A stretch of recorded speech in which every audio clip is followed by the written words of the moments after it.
Hey everyone, Egman here with another video. Today I'm going to do the top 10 kind of cards I'm excited for from the anniversary box. This isn't like a super serious list unlike my other ones. These are just cards that I am personally excited with and cards that I've tested and tried with a lot and I think they're really cool. This list isn't also in like a super big order. They're kind of just cards I'm excited for. So don't think it's like a end all be all list, but I think a lot of these cards are really good, and I think there's going to be a just a shift in the meta and people experimenting a lot of things, which I think is a good thing. So let's get into this. And disclaimer: I'm a little half in the bag right now, so don't expect like the most meta analysis. Maybe this will be fun. Let's see what it goes. But let's start with number 10. Number 10. All right, for number 10, we've got Vegeto polymorphic potara. So this is a really neat card. It's a active main for one. Place this card from your hand. If your leader to your drop area from your hand. If your leader is a Vegeto card, choose up to one Son Goku card and one Vegeta card from your deck or drop area with energy cost 2 or less. Negate their skills. Play them in rest mode. Shuffle your deck if you look through it, and if you can't play non-Vegeto battle cards, tradition of the turn. At the end of the turn, place all battle cards played into the battle area by the skill into their owner's drop area. So. A lot of utility can come from this. Pretty much for one, you can set up for some Union Potara plays, which is really good. And yeah, I mean, in the very, I mean, they come in rest mode, but you use one card and one energy to summon two cards, so that can be great as well. I think this can go into some Vegeto plays, and I've been testing with it. I don't know if you saw my last stream, but I think this card has some merit, and it'll be interesting to see if anyone's able to really crack this open. So let's go to number 9. Number 9. All right, number 9, we've got Almighty Technique Vatos. I really like this card, and I'd put it higher if I thought it. I'm not sure how good it's going to be, honestly, but I think it's a great card and something that really needed. Was really needed for like the Vatos and Champa's leaders. So when you play this card, you may choose one card in your hand and place in your drop area. If you do, for duration of the turn, if your leader card is a red Champa or red Vatos, you can activate its Awaken skill even if you have 5 or more life. This is fantastic. A lot of these old leaders, they have really cool effects and all that, but they're kind of locked behind having to awaken, and unless they are awakened, they don't get a lot of value before that. So being able, I think having these like really specific cards that help you awaken early is great, and I think they can really reinvigorate these older leaders. So. Also, for fun, this has like the Universe 6 tag as well, and the God tag as well. So, if you are using like a blue deck, you can use like Guasu to find this card, or if you're using I really like this card with the veggies because you can use the 2-drop Kaba to find the 4-drop Khalifa, which looks the top 7 for Universe 6 card, and you can play this Vatos. So I think that makes a lot of sense, and also you can put like the multicolor stuff. I have this whole deck profile with this card, but I think it's a great card, and it really makes you think like, oh, maybe I should play these older leaders because having like being awakened at like 6 or 7 life with Champa or Vatos can make a lot of give you a lot of value, and I think that's great. So I think it's a good card, and it'll be interesting to see what happens with it. But let's go to number 8. Number 8. All right, next up we've got Fu the Dark Banisher. This card is really interesting. So it's a triple attack, overwhelm for 8 for 4 energy. Your opponent can't activate skills unless they choose one card in their hand and send it to their warp. This can be a fantastic finisher. Just the fact that it's triple attack already is something absurd. Normally, I don't even think we have like a dual attack overwhelm card. They just went straight to triple attack. I'm probably wrong, but I think that makes a big difference. A lot of time you try to get to like 2 life and then you have to bait out your opponent's negates, but even if they play negates with this card out, they have to discard a card to play the negate. So I can see this really good in like hand control decks like Slug. This could be a perfect turn 4 finisher. They've got like 2 cards in hand, probably like 3 or 2 life. You play this Fu, and now they have to really be conservative on when they activate cards and that kind of stuff. And then you can like threaten like double strike 3 times with Champa in hand too. So fantastic card. And also I think it's only going to get stronger with the, I don't remember the name of it, but it's like Toki Toki City or whatever. It pretty much says it's a field card that says overwhelm cards don't go to the warp at the end of the turn. So if this card's out when Toki Toki Town's out, then the permanent continues on to your opponent's turn. So even your opponent still can't activate cards without, or what is it? Activate skills. So any skill that includes their leader skill to swing and draw a card, they still have to discard a card to activate that. So that can be really oppressive, and it'll be really interesting to see how people can abuse this card. But I think in general, it's a very powerful card, and just definitely something to consider. And just a generic win condition, really. So great card. Oh, McAfee, why? I don't want this security scan. Remind me later. Come on. Number 7.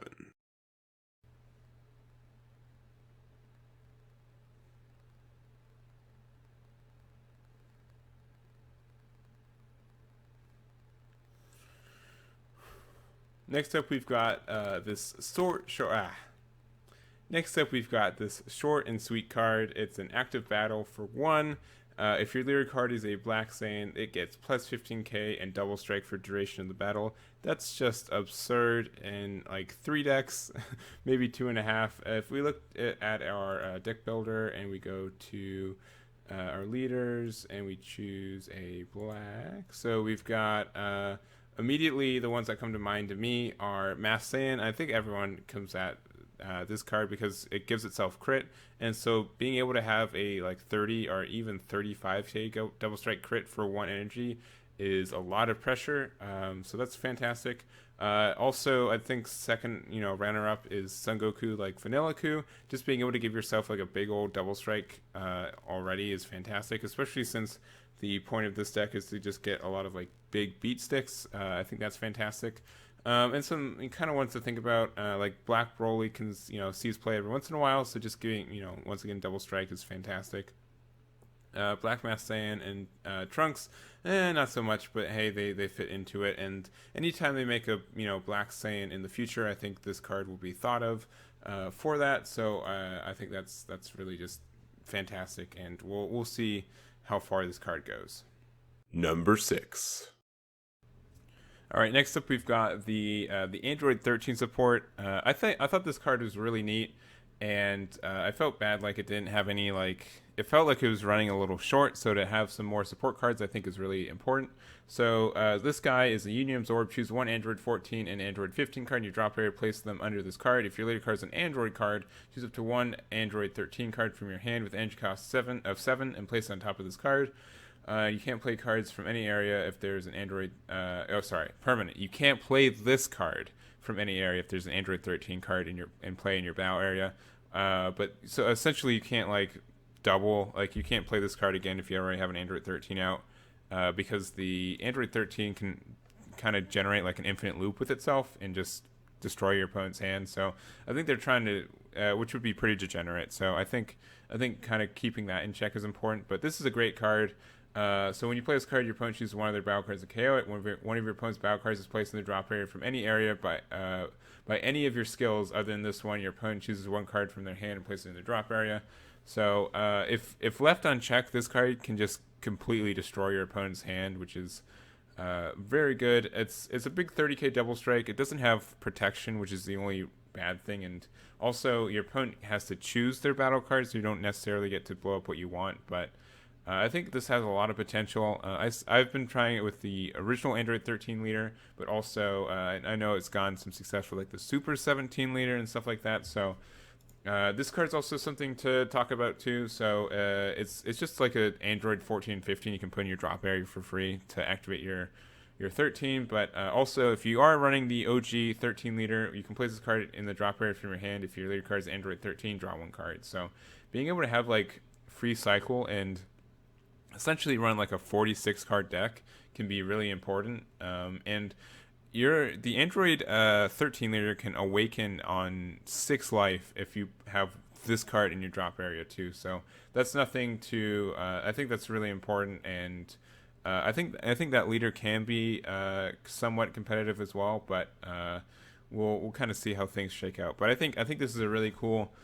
These two cards kind of reinvigorate and kind of get people thinking about these cards again. So I think that's really cool.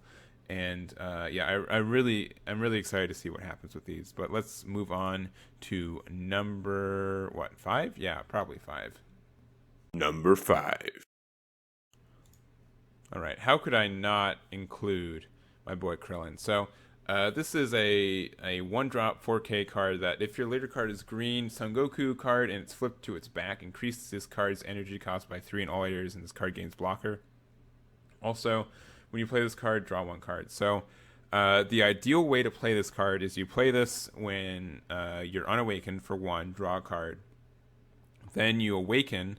So you're at like 4 life. And then you awaken, and then this card becomes a 4-drop Krillin with blocker, and then you can use this to activate your Son Goku, the 5-drop that comes out here. Let me just bring it. I'm going to bring it up. Here we go. Goku, not Goku. Goku. All right, filter cards.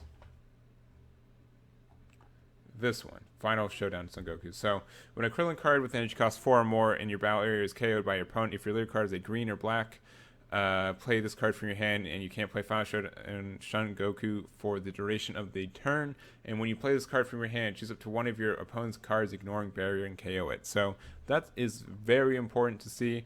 Being able to potentially, like, not turn 1, but like turn 2 or turn 3, being able to have this Krillin out there. That kind of just threatens this big powerhouse coming down. The fact that it ignores barrier when it comes out and destroys something, I think this is like a small boost, but I think generally the Kill Krillin archetype is great, and if you get to turn 4, you can get a lot of power from it. But if your opponent's really trying to aggro you down, you don't have really enough time to set up, this can be a great card for those matchups. So I expect this being great. And worst case, it's a draw one energy, draw 1. So you're not even losing that much for it. Though later in the game, it's still 4. If you awaken early, then it's a 4-drop in your hand. It can be sucked there. So still great card, and I'll definitely be trying this out in a lot of Kill Krillin archetypes. Number 4. Okay, so we've got our first Toa leader. We've been getting like hints of Toa as a leader for over a year. Like, we've got some mirror cards that say if your leader is an android or Toa, so it's fun to see this card finally come out. According to my sources, it's 1 per case. It's not every anniversary box gets it, which is a little lame. But I don't know. I don't understand why that's the case. It just feels like artificial inflation, I guess. But let's talk about this card. So active main once per turn, burst 3. Look at the top 5 cards from your deck. Choose 1 mirror or Fu card among them, add them to your hand, then shuffle your deck. So being able to draw 1 on your turn is great. Mira and Fu are normally pretty good cards to get. You're already starting your drop area. I would normally kind of veer towards Mira, just because a lot of those are like overwhelm 3 or 4. But also, so really unique awakening condition, which I love these kind of things. So it's awaken when you have 10 or more black cards in your warp. You may draw 1 card, choose 1 of your energy, switch to active mode, and flip this card over.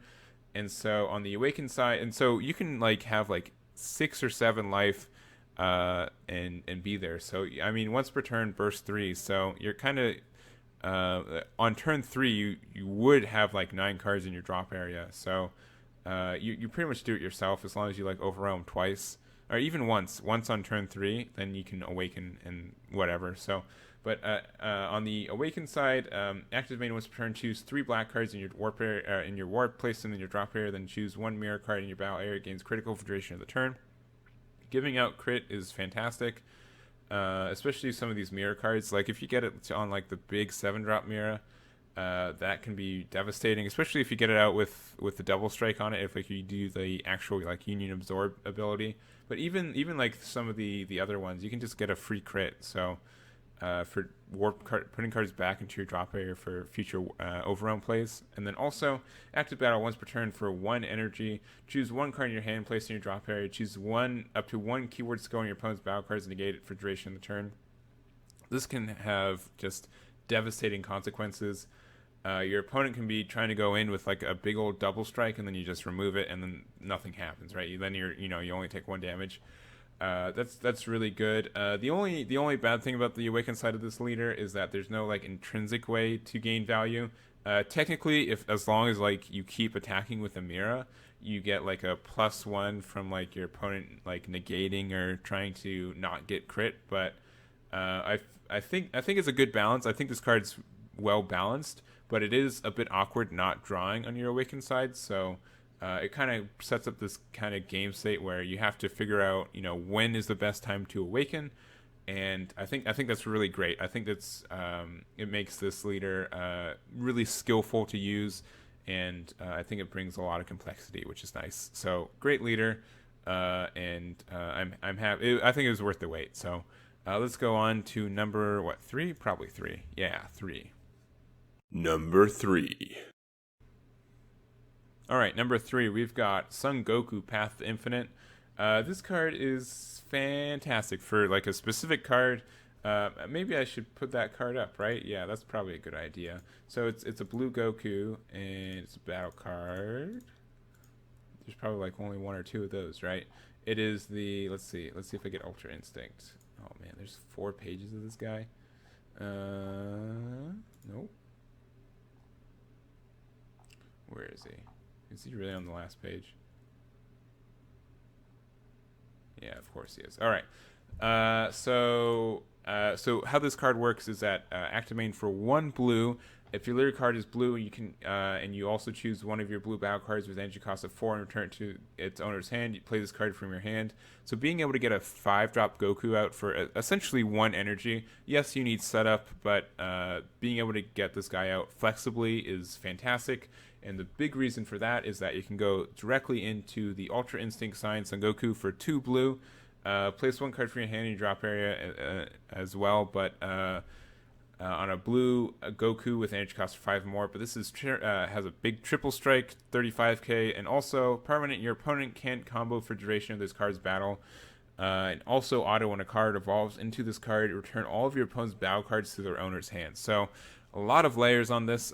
Essentially what this means is two-prong. One, this card doesn't choose when it returns all cards to your opponent's hand, so this gets around barriers. So if you have an opponent and they've got like a Path to Greatness out on 3, if you can get out this Ultra Instinct Son Goku before that, you just put it back in their hand and it delays them, which is fantastic. But just the fact you can also probably swing for game, because this is a big old triple strike, and they can't combo. So if they have to negate it, and I think it's really easy to pair this card up with like Battering Laser and that kind of stuff. So, but yeah, just absurd ability to be able to bring this out more consistently. And it'll be interesting to see what abuses it. You have to have a blue leader for this, so you can't do like Shenron triple strike shenanigans. But I think it's so great, and I'll be interested to see what kind of interesting decks you can build with this guy. So let's go to number 2. Number 2. Okay, for number 2, we've got Son Gohan, Display of Strength. I think a lot of people are excited for this card. I'm not sure if it's going to be actually powerful, but I think when no one saw this card and were like, oh man, this card sucks, a lot of people are like, ooh, we can really go into the 7-drop a lot earlier than we're supposed to. And it just seems like it can be like a really powerful win condition. Like when set 2 was around, this was a fantastic card to get out, and I know like a lot of people were able to like pressure game with it. Just the fact that it kind of discourages your opponent from comboing is something that is unlike any card that exists right now even. So what's actually going on? So it's a 4-drop Son Gohan, Display of Strength. When you play this card, draw 2. If your leader card is green, choose 1 piercing Super Saiyan Son Gohan or Super Saiyan 2 Son Gohan from your hand, play it on top of this card, which is this guy, and then it's double strike 25k. When you play this card and your opponent combos during the duration of the turn, choose all of your opponent's battle cards in their battle areas and combo areas with energy cost of 3 or less and place them in the drop area. So this means that they have to actually combo with big things. This shuts down most super combos. There's a couple like 4-drop super combos. I think the only one I can think of is like the Goku Lineage Pan, but they can't use super combos. They can't do any of that stuff, and it just keeps going. It's continuous. It's not like the first card they combo with, they get rid of. It's anytime they combo with a card. If it's 3 or less, they just discard a card for free. So this can really set up great win conditions. The fact that something that I think a lot of people think about immediately is, oh, it's a 4-drop, and then you can use like World Peace to bring this out for free. And then for also free, for World Peace for free, you draw 2 cards, and then for additional free, because there's no like cost to actually evolve this card, it's just active main. So you play this card for free, and then you get this card for free. You drew 2 cards, you got a big 25k double strike, and you still haven't like done anything yet. So I think that's fantastic. I think a lot of people will try to find kind of ways to use this, and once again, just a great card to really bring up a lot of discussion and a lot of kind of like deck building challenges. So fantastic, and I really like it. Number 1. All right, for number 1, we've got not 1, not 2, but 3 cards. I don't know if that's cheating, but it's my list, so yeah, it's not cheating. But yeah, a lot of this like Zamasu and Goku Black, people have been asking this for a super long time. We haven't gotten support from these guys since like set 3. I think we got something from like the anniversary, from the Ultimate box, but nothing super good.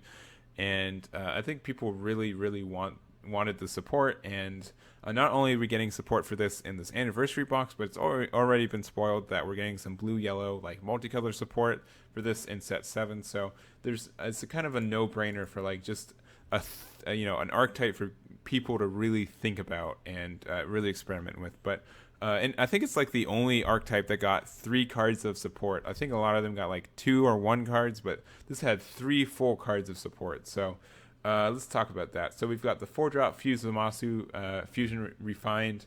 Your blue Fuse Zamasu leader can activate its Awaken skill even if you have 3 or more life. Not super big, but also activating for 2. The big, the more important thing. Place this card in its owner's drop area. If your leader card is a Zamasu card and you have 15 or less cards in your deck, choose 1 Infinite Force Zamasu from your hand and play it. And that card looks like this.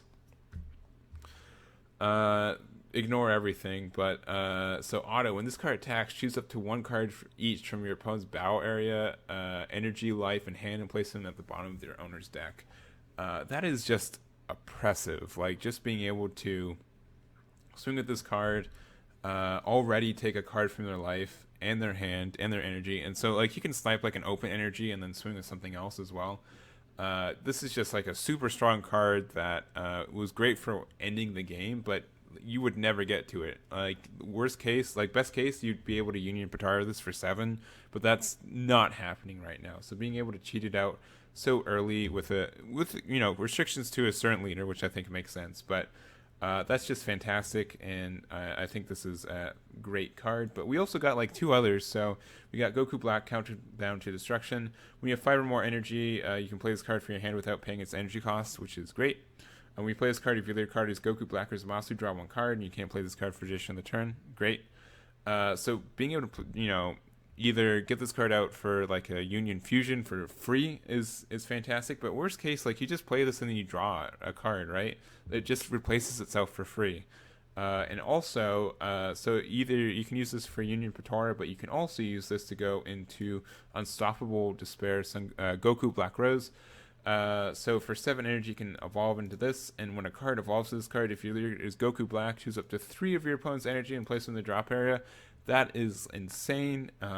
Being able to just wipe, it's just, I don't know, it wipes their energy. And so like if you're playing against like Son Goku Path to Greatness, if you're able to get this card out when they only have 3 energy, that wipes all their energy, and then they can't go to Hayden Mastery, right? It really just resets your opponent's game plan. If you're playing any sort of like control deck, this just destroys them, right? They can't.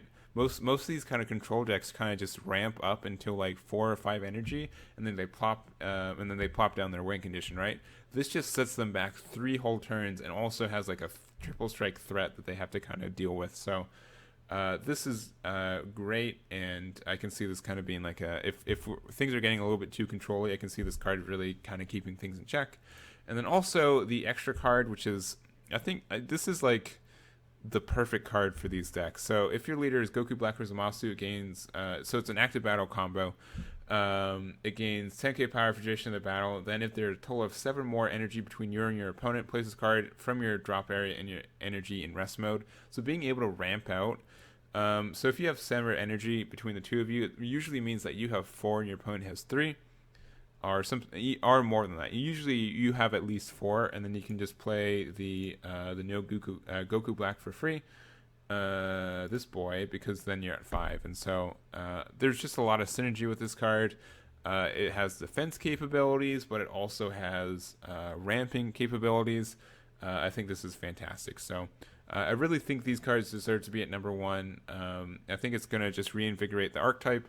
I think even if these cards don't do it by themselves, they're really just pushing Zamasu Goku Black in the next set as well. So there's just so much synergy for all these cards, and who knows if it's going to be great, but I think it's a really cool archetype, and we'll see how it goes. So that's going to be it for me. Let me know what cards I didn't add on this list. I added like 13 or so. But I think all these cards are fantastic and worth experimenting with. But let me know what card I missed, and that'll be it for me. So thank you guys so much for watching, and I'll catch you all next time.